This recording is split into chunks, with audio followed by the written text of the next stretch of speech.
कहाँ से पकड़ के लाया इसको? आई बारू बंगाल से गोरी बचके। आप भी ठीक करके देता हूँ।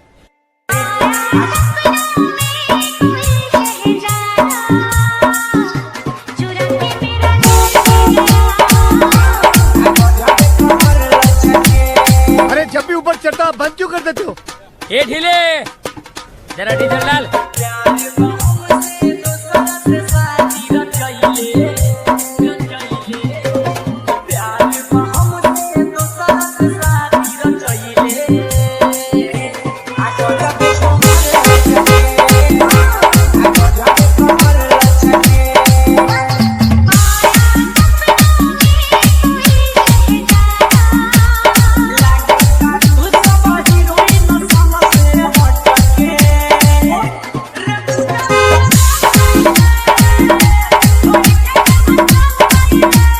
Bihari music, Bihari music, Bihari music.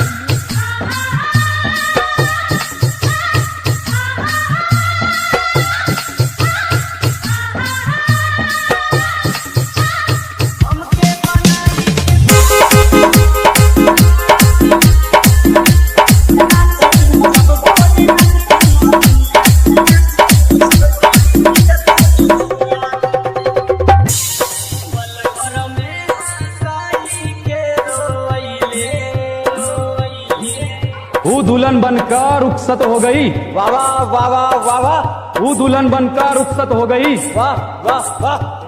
कहाँ तक करोगे ऊ का पीछा? वो किसी और की हो गई।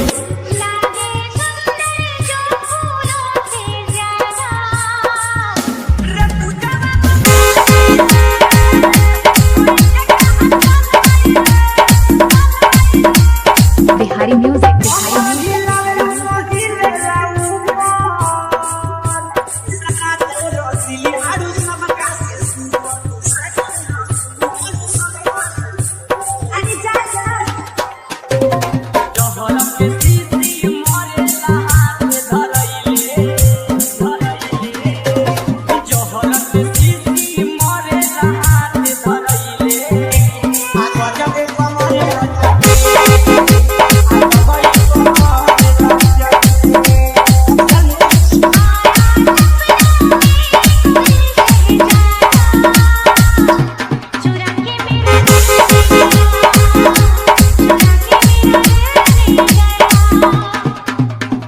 Bihari music, Bihari music, Bihari music, Bihari